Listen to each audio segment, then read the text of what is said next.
Hey guys, Soraka, welcome back to the letter. It's been a while since I've uploaded a video for this series. To be honest, I was quite upset and angry at myself for how I screwed up Rebecca's ending for her chapter, and I'm like 99% sure, like almost certain that we got her killed at the very end there.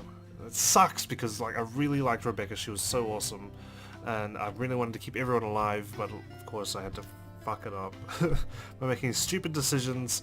You never go upwards in a horror movie when you're being chased. Like, it's horror 101. I thought it would be a trap to go to the exit straight away, but you know, what the hell. Anyway, hindsight's 2020. All we can do is just swallow our pride and move on, I guess. So we're here now. This is Ashton's chapter 6. We're so close to the end now, so let's figure out more about Ashton, and hopefully we can keep him and everyone else alive, especially Isabella. Like, she's such a treasure, we need to keep her alive. Everyone else just needs to survive, okay? Even Luke, who, even though he's such a smarmy douchebag, like, he's just awesome. Can't wait for his chapter. Anyway, Ashton for Ash Frey. He's born December 26. He's a Capricorn, 29 years old. He's 5'5", which is pretty short. 164 centimeters. He's a detective inspector. He's American Japanese. He's Christian, but he's not practicing. He's got a bachelor's degree in forensic science, and he likes taiyaki ice cream. Shirley, which is his car. Ophelia, I don't know what Ophelia is, probably his gun, I guess. He likes old-timey action movies and thrillers, car racing, jazz and swing, Sherlock Holmes, and justice. Who doesn't love a little justice? There was little love between his parents, and though he grew up privileged, he found little joy in student life. He saw the standard testing system as a chore, and considers his popularity among his peers to be an annoyance. Rebecca, R.I.P., was the only one he considered a friend in Sankaretti, and he was no better when he went to university. If anything, his indifferent outlook got worse with his parents' divorce. He initially took law, but he was quickly disillusioned by how heavy-handed and abused the system was. Forensic science, on the other hand, became fascinating for him. He served a brief time as a police officer before he applied to join Luxborn's Criminal Investigation Department. Early on, he was too eager to deal out justice, but his numerous years in service became quite the learning experience for him. Now, as a detective inspector, he's been assigned to this biggest case yet. Right, the rights, of course. Let's check his relationships. Isabella, he's certainly fond of her. We've seen this throughout the story, so that's awesome to see. Hannah, he's quite poor with, and Luke especially, because obviously they're the subject of his case, I guess. Zachary, he's improved his relationship with, which I like. Marianne, he's indifferent with. Actually, it's the same as Hannah, so I guess he just has more of a hatred towards Luke than these two. Rebecca, unfortunately, the relationship deteriorated, and it sucks even more because, like, Rebecca died and we ended up worse than what we started. So that's just wonderful, isn't it? Anyway, without further ado, let's continue. Luke's chapter, let's go. Parties have never really been my thing. They're always such a hassle, and take so much time off my day. Prior plans and commitments cancelled, all for the sake of playing along with others. I'm talking like the brooding detective type, you know, from those noir-like stories. Welcome everyone. I hated them even as a child. Please, make yourselves at home. Mom often insisted. She'd slick my hair back, put me in one of those stuffy dinner jackets, and if there were any children around, urged me to make friends. Never mind how utterly loud or tedious it was all for the sake of keeping up appearances. To some extent, lies have already surrounded me, long before I've chosen what I wanted to do with my life. Luckily, there were easy ways to tune everything out. Much to my mum's frustration, I always managed to sneak in my CD player along. I kept myself into my music, had my own little world, until I learned to observe. It's a simple matter of awareness, really. And for someone with keen eyes, a skewed necktie or a simple flick of wrist alone could tell volumes about a person. I still don't like parties, especially ones as big and fancy as the Ride's housewarming. Oh, so we're already at the housewarming, of course. That's cool. Most of the other chapters we started earlier in the week. However, when there's an actual reason to go to them, I figure they're not too bad. Be careful with Shirley, alright? Besides, like it or not, it's all part of the job. I'm here on a mission. One that has the name Luke Wright plastered all over it. You'd think the man would want to remain inconspicuous after his name was linked to several high-profile crimes across Luxborn. Granted, most of it had gone cold over the years, having stagnated without any lead or evidence, but that still doesn't make him any less suspect. Yet here he is, throwing a party in his own backyard. Although, Having observed the man this past year, I'm not even shocked. He craves it, the damn spotlight. He constantly yearns for attention like a neglected puppy. It doesn't take a genius to figure out why he's nowhere to be found in his own party. But that's not the problem here. What pisses me off is how far his reach extends, how close he's creeped into the lives of the people I care about. Again, like a stubborn itch you couldn't be rid of. First, Professor Clark, then there's Isabella.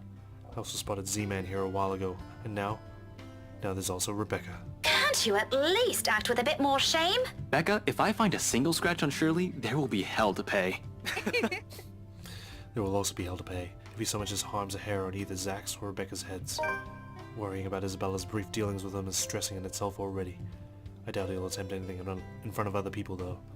It would tarnish his glorious reputation, and he values appearances more than anything. That doesn't necessarily mean he isn't capable of it. More than, in fact. And on the off chance he does something, I wouldn't be responsible for my actions. Those guys know what they're doing. They're handling cars worth more than your precious Shirley. For Zachary's and Rebecca's sakes, however, I really hope this will simply be another housewarming party. Even though something tells me it's anything but. Call it a detective's intuition or whatever. When Luke Wright's involved, nothing good has ever come out of it. I can't let my guard down here. Even more so when a familiar car slows to a stop and out comes... Chief? Oh, Chief Inspector, of course. My presence here might be odd at best, but I have an excuse. One that this man handed to me himself a year ago, along with a heavy dose of flattery for the newly promoted detective inspector. Can't exactly say the same of my good old boss, can I? Although, to see him here, chatting it up with Luxborn's rich and famous, isn't such a big surprise in itself. No disrespect meant, but the guy is obviously a social climber. What is surprising is the fact that he seems all too eager to mingle with a person of interest's wife. Just what the hell is he doing here? Ashton, what's... Sorry, Becca, I just saw someone I need to catch up with. What the shit is going on here? Oh, wait, Ash! Oh, what about... This won't be long. Be careful while I'm gone, okay? Hey, be careful! About what I don't want to draw attention to myself either. At least not until he's given me proper reason to spoil his little party. Thank you for the invite, Anna. Husband still missing, I see. I should be saying the same of your darling Rochelle, Lee. I love how we like reliving all these moments that we've experienced already with Rebecca and Hannah's chapter. The doctors again. For now, the best I can do is wait and remain inconspicuous, especially with Chief here, whose motives are dubious at best.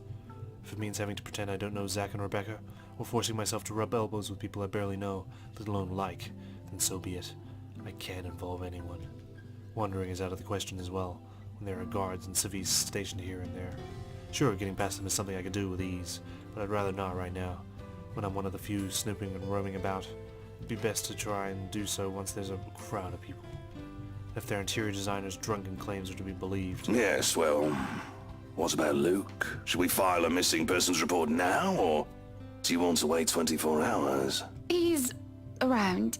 You know, I can tell if someone's bluffing. It'll all come down to how well I'll play my cards tonight. With a good hand, this party's going to give me the breakthrough I need to crack Luke right, or something to prove my suspicions wrong.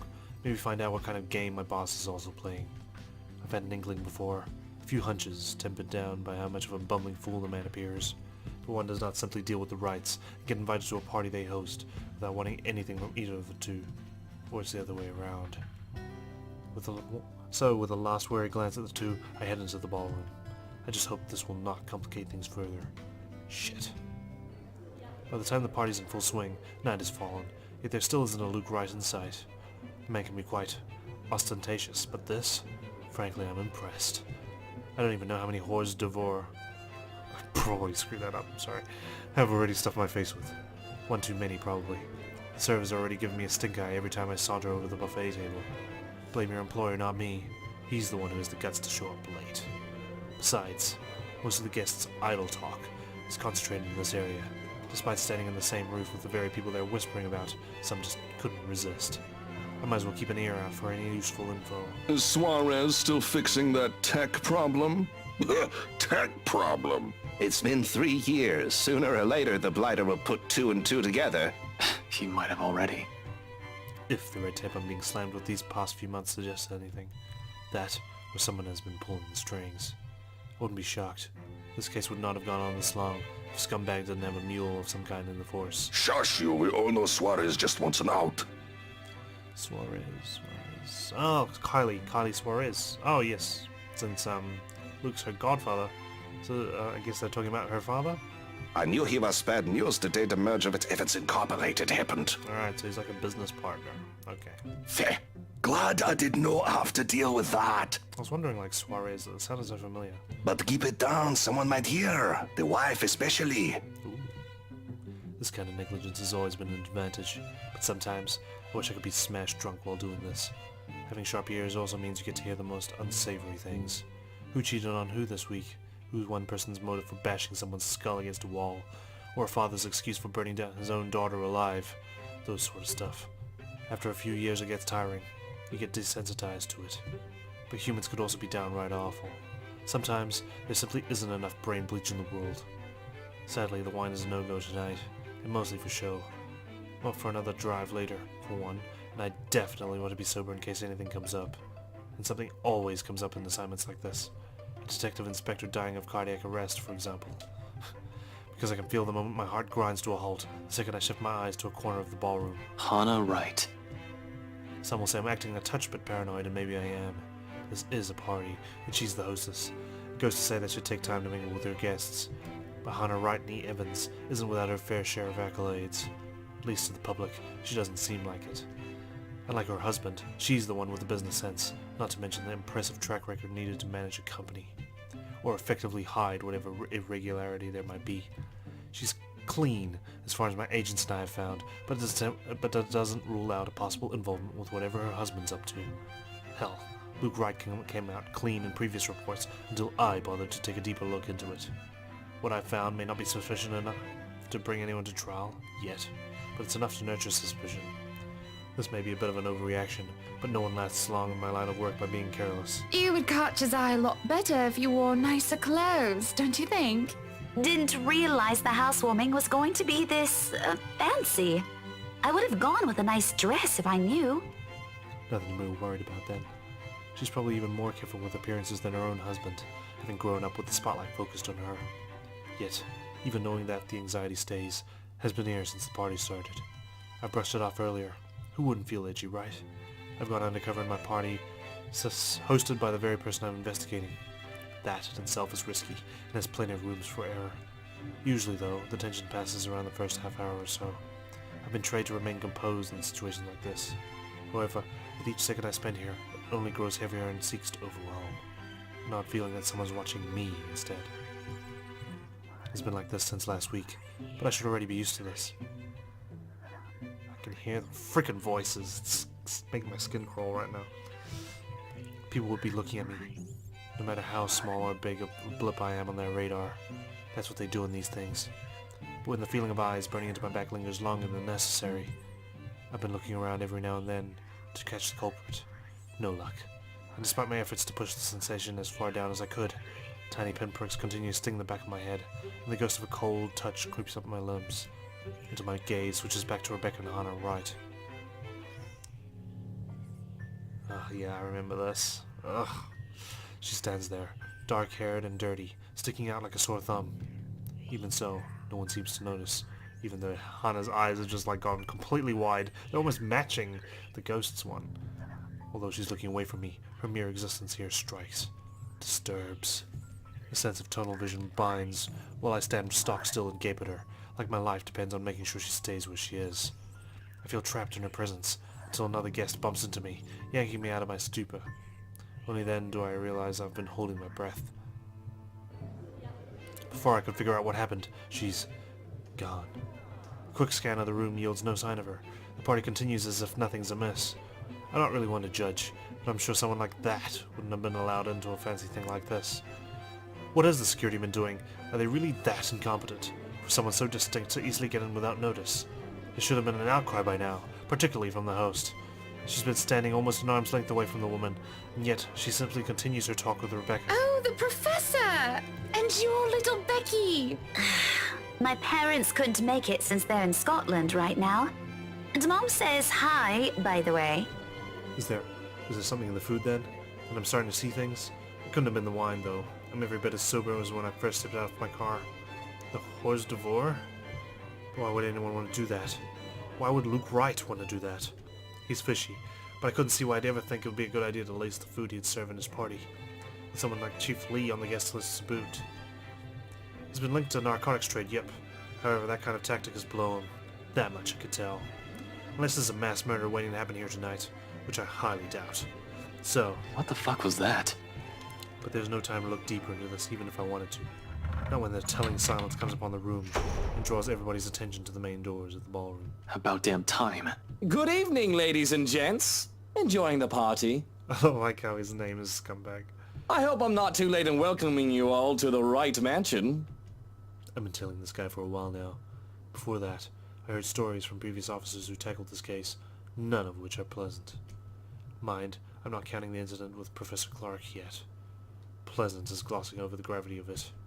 While Wright's good at covering whatever shady stuff he's doing, he's shown to be a really rotten guy.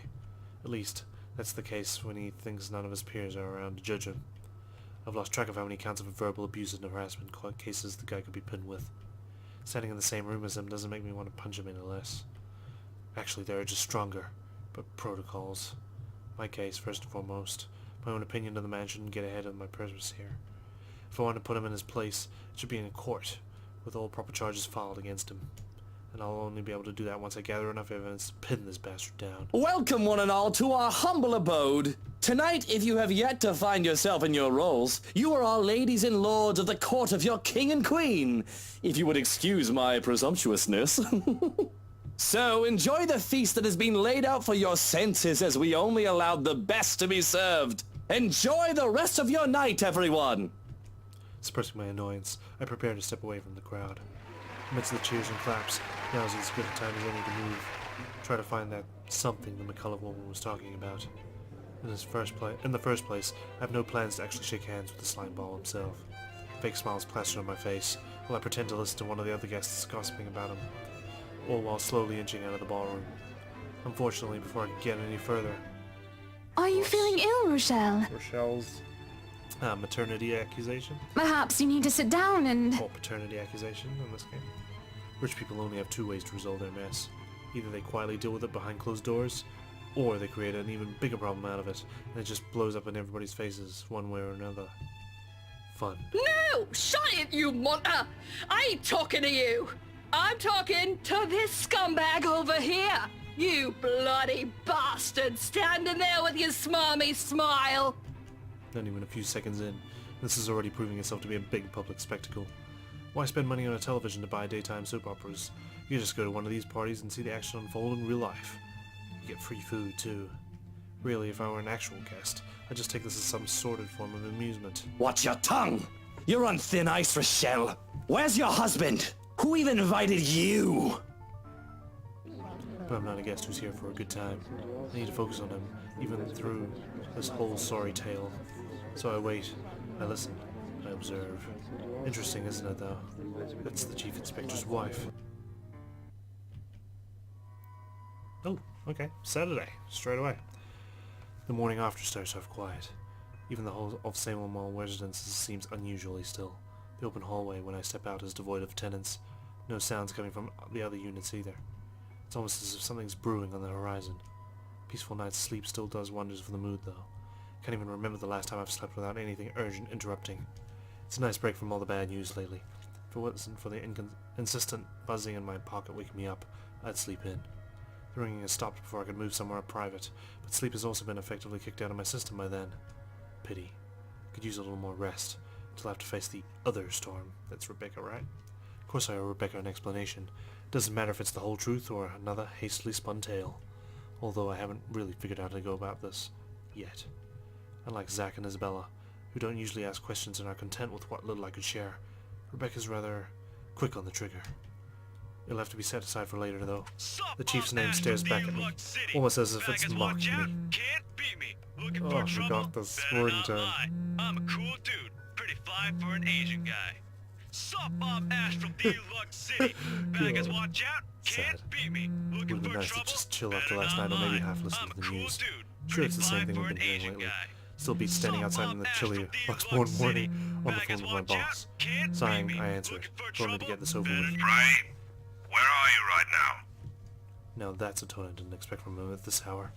Just thinking of how this will go already gives me a headache.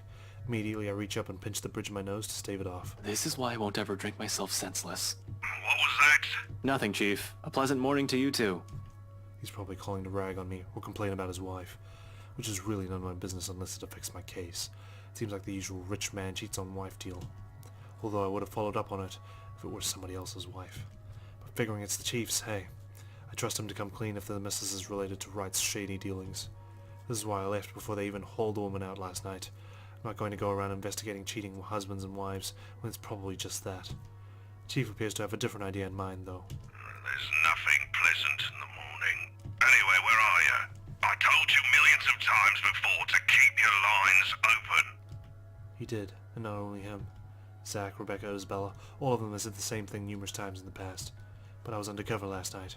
A phone call is the last thing I want to happen, when there are other things I need to focus on at the time. Besides, we have radios and work-issued phones. Why isn't he using those channels if this is urgent? Just woke up, sir. As awesome as it is to hear your voice this morning, it really is early. I'd argue that if it's urgent, it would go to personal for mobile. Anyway. If you could give me a few minutes just to wake myself up, that'd be swell. No need for that. This won't take long. Is something wrong? Am I needed at the precinct ASAP? Oh no, everything's good over there. Just... Look, kid. Pray. Don't take this personally, alright? You're off the Luxborn firm case. Starting today. Well, I did not expect to hear that early, either. This must have been some kind of cosmic joke. I allow some awkward seconds to pass. Chief must be pulling another one of his awful pranks. Out of his bad mood or severe hangover, maybe? Everyone knows that when he's given the chance, he exercises no control with his drinking. If it wasn't for his wife causing a stir, he'd probably be trashed an hour in at the party. He likely drank more after they threw her out of the ballroom. Besides, his sense of humor has never been good. It's just infuriating most of the time. But when he doesn't follow it up, if I sound a tiny bit frustrating, speaking to my own superior, I'm not the one to blame. Wait, no. What? Are you kidding, Chief? Is this one of your practical jokes again? The temps won't say anything about it, but It's not that. They're orders. From the higher-ups. Ah, the higher-ups, yes. My favorite word. Since when did the higher-ups ever care about what happened, what the criminal investigation department did? As far as I could tell, they don't give a hoot if CIDs filled with cold cases, as long as we keep the spending low. When I need to view those old case files, though, they're locked away in the archives. You're gonna have to check with the higher-ups. I need access to these reports, see if the higher-ups would allow it. Every step, every move, in this case, there isn't one that hasn't been gated by some authority. If it's not the chief, it's the commissioner, or so they always tell me. Makes one wonder why they even bothered assigning it to anyone. Not a single one of them has done anything to help move the case. And they wonder why it's taken so long for even a hint of progress to show. you can't just drop this on me. You can't just take me off like that. Yes, I can. And I'm sorry, Ashton. You're a good detective. One of the best I've seen in years, but... 3 years, Chief. 3 years. 3 years since that anonymous tech leak blew up. Since Luke Wright's name was openly linked to several nasty dealings within Luxborn's corporate world, some of them involving deaths. 3 years, and I was the only one who made it this far. Made much progress that officers with more experience weren't able to do when they handled the case. Just within a year and with barely any help from the damn brass at that. Of course I'll be pissed. Do you know what would have happened if I didn't work my ass off on this thing? If I didn't dedicate a whole year of my time on it, it would have gone cold. Like every fucking case Luke Wright has been linked to. I saved this from getting thrown into the archives, sir. I'm getting close. If you could just... I'm fully aware of what you've done, Frey. But the Commissioner hasn't been happy with your progress. Still too slow by their standards. Too slow? Well, what about those reports I filed? I've documented every freaking thing for them. I've given you every important lead I can gather. Isn't that enough? They need results, not a bunch of research papers. Not one baseless assumption after another. Concrete proof, Frey. I'm really sorry. They've already made a decision. They're going to pass this on to someone who's been in the force longer. Someone who has more experience. Someone who has more experience? They meant nothing by it, but you're still too young to work on a case this big. 29? Chief, I've already done more than what those old farts ever did behind their desks. All of it, within just a year of being assigned to this. Watch your language, Frey. Those are your superiors, I'm not some damn rookie fresh out of training. I'm as qualified as they are. Futile. I know it is. They'd never say it within my earshot. But from the very minute I stepped into their precinct, a lot of them had underestimated me. From their stares alone, to the assignments I get. To them, I'm still just a kid. Too young, too green, too inexperienced. And once they pulled that card on me, every argument I have gets thrown out in the window. No matter how logical it is, how much I've accomplished, what the record says, or the amount of work I've put in every investigation they've thrown my way. We're all aware of your skills, kid. You wouldn't have that badge and rank if you weren't good enough. However, this case is just not for you. Too high profile, too risky to put a good officer like you in harm's way. Can he even hear himself? That reasoning is odd in itself. No one joins this line of work without knowing the dangers of it. Don't I get a second chance? You said it yourself. I'm a good detective. It'll just be a matter of time before we can close this. It doesn't matter what I think, Frey. You're off the case, and that's final. I expect all related files and documents on my desk by Monday morning. And don't even try to go touch anything. I know how hard-headed and determined you are. Chief, please. A few more weeks. I'll have the proper evidence left on your desk by then.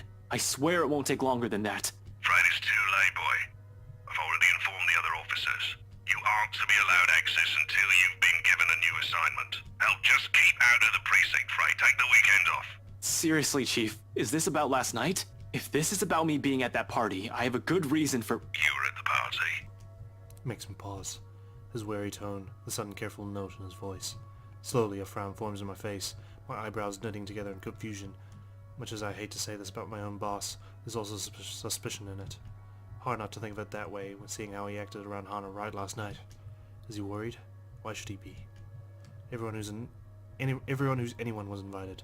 I didn't doubt for a second why he received an invite, even if his presence was questionable. There's something wrong, and I've unintentionally walked into it. All I have is the sneaking suspicion, but when one looks at this from a different angle, puts everything together. Why the hell I've been taking off this case might be for the same reason he was there in the first place. Fuck. Yes, Chief, I was. For a good reason. A friend invited me to go with her. What were you doing there? I know we don't have a strict rule against attending functions, but that was— He coughs and it almost sounds like he's choking on his own excuses? Lies? I don't want to accuse him of anything, yet. He's someone I've respected since I joined LAPD. I almost said LAPD. Even with his bizarre sense of humor and tendency to procrastinate. He's obviously competent enough to get the job done. He wouldn't be Chief Inspector of Luxbourne Police if he wasn't. He wouldn't last years in service without some track record backing him. Unless that, too, is a fluke. What's backing him is not something, but someone. Oh. Oh, shit. Fucking hell. Fucking shit. Chief Harvey, about last night with the— I like how he talks just like I do. Why does it matter, Frey? This isn't about that. Why does it matter? Why does it matter? I'll recite the whole damn oath we've taken upon being sworn into service if I can, but at this point it seems too late to remind him of that. He's probably already moved from serving and protecting people to serving and protecting his own interests. Damn it. I've suspected the upper brass of this, even the lower rank subordinates in the force, but for my own boss? Shit. No wonder that leak didn't lead anywhere. Someone closer might have been pulling the strings. Might have been set up to fail long before the fucking case has been assigned to me. But I don't want to just give this up. I don't want to believe that I've wasted an entire year for this. I don't want this to be the kind of news to tell Professor Clark after all those promises I've given the man. I just want to know, sir, at the party, with Luke and Hana Wright, you were— Monday, Detective Inspector. First thing in the morning. Every copy of the files you have, I want to see it all on my table. Understood? Understood.